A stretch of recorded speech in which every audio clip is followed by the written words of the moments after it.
Mesdames et messieurs, bonjour, bonsoir, je suis Patrick François et bienvenue sur Haïti Culture et Perspective, la chaîne qui dit du bien d'Haïti.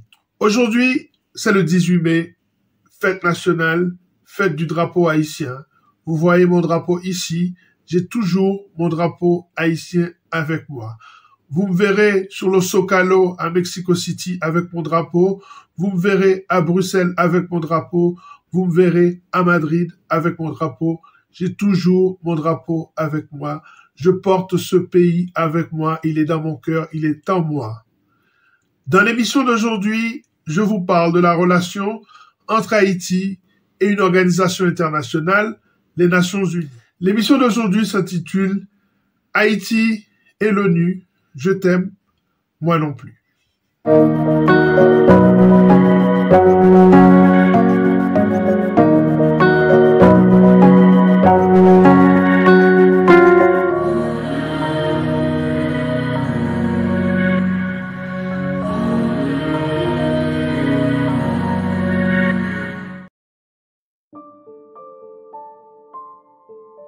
Le 26 septembre 2022, par son discours devant le Conseil de sécurité des Nations Unies, le ministre des Affaires étrangères, Jean-Victor Généus, appelait ouvertement à une occupation du pays par une force étrangère. Il parlait d'accompagnement robuste des partenaires internationaux. Quelle ne fut pas ma surprise d'entendre exactement le même choix de vocabulaire dans la bouche du secrétaire général des Nations Unies, Antonio Guterres. Il dit ceci: « Il faut une force robuste capable de mettre fin à l'action des gangs. » Le ministre Généus et le secrétaire général de l'ONU avaient donc le même vocabulaire. Hasard ou coïncidence? Cela s'appelle un narratif, un discours coordonné. Quant à Hélène Nalim, alors représentante spéciale du secrétaire général pour Haïti, elle déclarait devant le Conseil de sécurité de l'ONU que Haïti est un pays de terreur.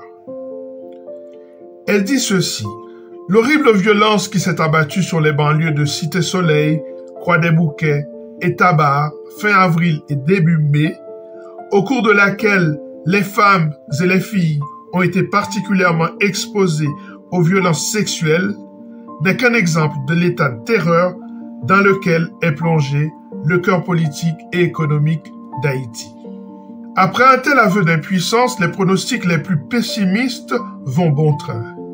Il devient clair que l'occupation d'Haïti par une force internationale n'est qu'une question de temps. La situation dégradée du pays justifie donc cette pensée. Pourtant, une partie de la population haïtienne rejette énergiquement l'idée même de cette occupation. L'expérience douloureuse des différentes missions de l'ONU est souvent prise en exemple. Haïti est membre fondateur de l'Organisation des Nations Unies depuis 1945 donc. Le pays a joué un rôle crucial dans la rédaction de la Déclaration universelle des droits de l'homme. Un mérite particulier qui va au sénateur haïtien Émile Saint-Lô, rapporteur du comité de rédaction de la Déclaration universelle des droits de l'homme. Dès 1946, Haïti rejoint l'UNESCO. Les partenariats entre l'ONU et Haïti ont augmenté progressivement depuis les premières collaborations dans les années 40. En 2004 commencent alors les missions de maintien de la paix avec l'intervention de la MINUSTAH qui restera dans le pays jusqu'en 2017. En 2020, si elle n'a plus de mission militaire de paix, l'ONU est présente en Haïti à travers la présence de 19 agences, fonds et programmes, et aussi par l'intermédiaire du BINU, Bureau intégré des Nations Unies en Haïti. Mais pourquoi une telle méfiance des Haïtiens vis-à-vis de l'ONU?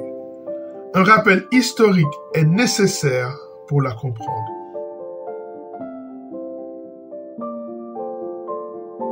Les missions de stabilisation de l'ONU débutent le 1er juin 2004 par la résolution 1542 votée le 30 avril 2004 par le Conseil de sécurité. La mission des Nations Unies pour la stabilisation en Haïti, MINUSTAH, intervient telle une force internationale, formant une mission de maintien de la paix de l'Organisation des Nations Unies en Haïti. La mission comprend un volet civil et un autre militaire. Le versant militaire est dirigé par l'armée de terre brésilienne. En 4 ans, la force a grandi et en mai 2008, elle est composée de 9055 personnels en uniforme, 7147 soldats et 1881 policiers. Ils sont appuyés par un personnel civil international et des volontaires des Nations Unies. La mission 1. Restaurer un climat sûr et stable. 2. Appuyer le processus politique en cours. 3. Renforcer les institutions gouvernementales et les structures d'un État de droit. 4. Promouvoir et protéger les droits de l'homme en Haïti. Le 15 octobre 2017, la mission de la MINUSTAH se termine. Elle est remplacée par la MINUJUST, mission des Nations Unies pour l'appui à la justice en Haïti.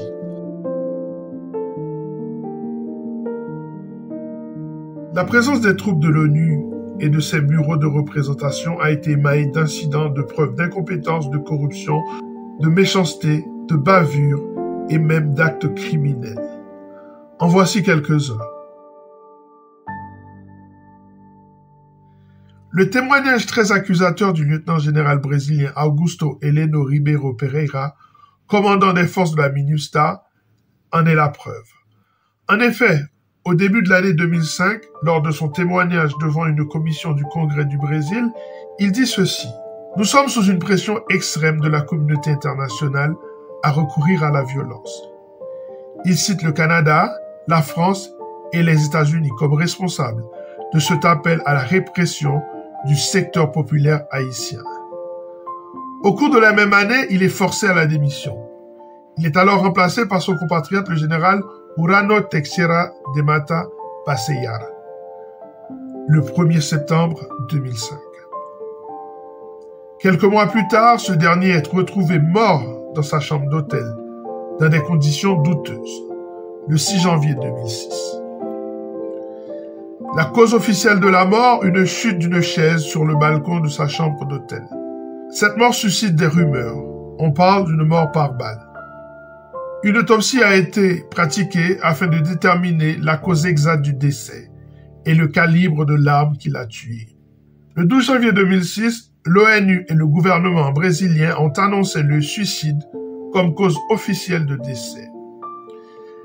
Mais beaucoup pensent qu'il a tout simplement été assassiné. D'autant qu'en janvier 2011, des câbles diplomatiques de 2005 et de 2006 publiés par Wikileaks dans la fuite des câbles diplomatiques aux États-Unis, ont révélé que le président de la République dominicaine, Leonel Fernandez, soupçonnait Paseyara d'avoir été assassiné pour avoir tenu tête à Washington et pour avoir refusé d'utiliser la répression dans les quartiers populaires haïtiens.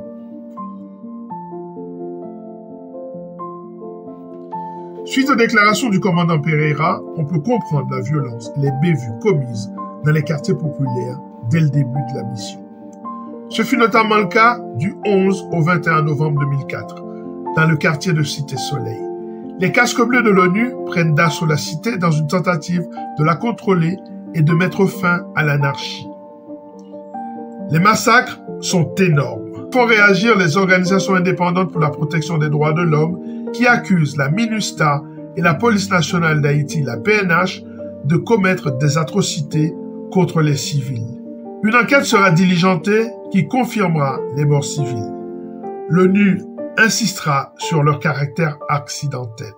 Le professeur Irving P. Stotsky, directeur du Centre d'études des droits de l'homme à l'école de droit de l'Université de Miami, sortira un rapport détaillé des atrocités menées par l'ONU, l'armée et la police nationale avec la bénédiction d'une partie de l'oligarchie dans les quartiers populaires.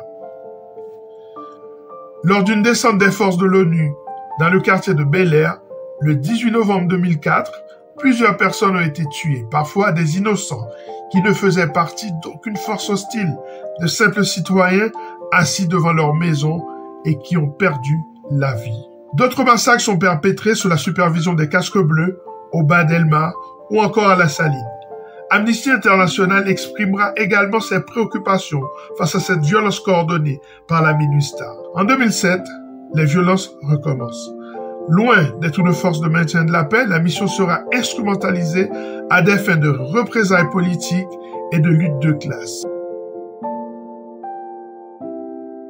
Ce n'est pas tout. Selon plusieurs rapports, l'ONU est aussi responsable de l'introduction et de la propagation du choléra en Haïti. Tout a commencé au moment des heurts entre les Haïtiens et les casques bleus. En effet, ces derniers sont clairement identifiés comme étant la source d'une épidémie de choléra qui fait des morts dans la vallée de l'Artibonite. Le professeur Renaud Piarou, envoyé en mission en Haïti par la France à la demande du ministère de la Santé, le confirmera dans un rapport détaillé. Suite à son enquête, il précise que le choléra serait parti d'un camp de casques bleus.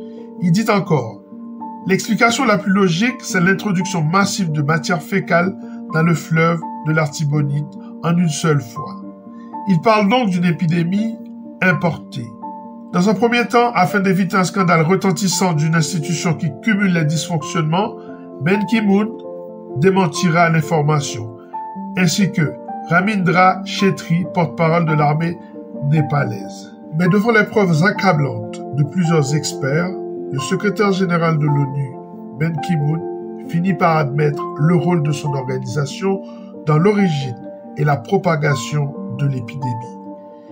Il finira par présenter ses excuses, mais il a résisté aux efforts juridiques visant à indemniser les victimes du choléra et leurs familles. En tout, le pays aurait enregistré plus de 800 000 cas de choléra et l'épidémie aurait fait plus de 10 000 morts.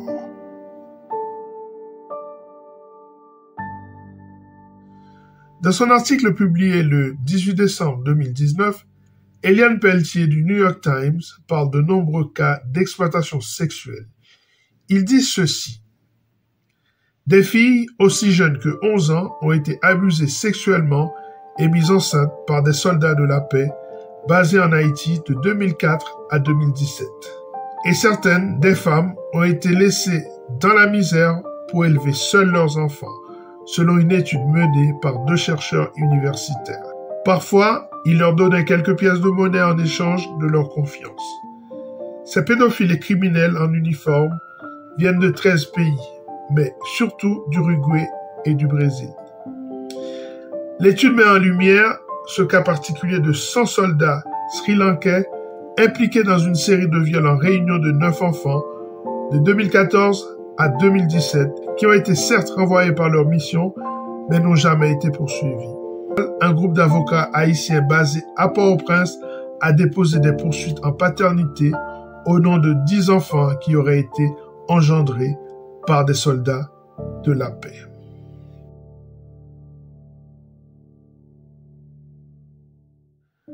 Reprenons la mission officielle de la MINUSTAH afin de comprendre l'étendue de son échec en Haïti. 1. Restaurer un climat sûr et stable. 2. Appuyer le processus politique en cours. 3. Renforcer les institutions gouvernementales et les structures d'un état de droit. 4. Promouvoir et protéger les droits de l'homme en Haïti. Force est de constater qu'aucun de ces objectifs n'a été respecté. En effet, au lieu d'un climat stable, le pays a hérité d'une gangstérisation de la politique. Au lieu d'un appui au processus politique, le pays ne connaît plus d'alternance du pouvoir. Au lieu d'un renforcement des institutions gouvernementales et des structures de l'État, le pays a assisté à l'assassinat de toutes ces institutions politiques et de tout mécanisme de contre-pouvoir à l'exécutif. Au lieu de promouvoir et de protéger les droits de l'homme, le pays a fait l'amère expérience du choléra, de la pédophilie, des agressions sexuelles et de la répression des couches populaires. On peut dire que la mission a échoué lamentablement. Quant à la mine injuste, elle n'a rien apporté au système de justice. Mais au-delà de cela, c'est toute l'institution des Nations Unies qui a perdu ses lettres de noblesse aux yeux des Haïtiens. Il se pose désormais la question de l'avenir de la relation entre les Nations Unies et Haïti.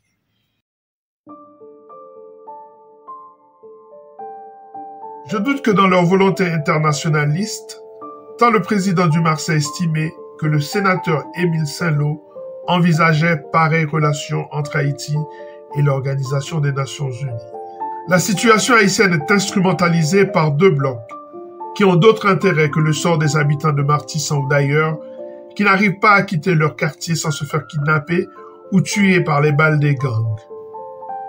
Mais elle montre surtout la réalité d'un système onusien qui ne fonctionne pas et appelle à une réforme en profondeur. Au sein du Conseil de sécurité, il y aura toujours un pays qui ne partagera pas l'esprit d'ingérence d'un autre. Parce que cette ingérence est contraire à leurs propres intérêts hégémoniques ou énergétiques. Mais quel homme sain d'esprit pourrait appeler à l'occupation de son propre pays par une force étrangère? Voilà, ça est terminé pour cette émission consacrée à cette page douloureuse de notre histoire, mais qui nous permet de comprendre le présent et surtout de nous projeter vers l'avenir. À très bientôt sur Haïti Culture et Perspective, la chaîne qui dit du bien d'Haïti. Et n'oubliez pas que jamais Francis Fukuyama n'a parlé de la fin de la culture. Bonne fête du drapeau à tous les Haïtiens.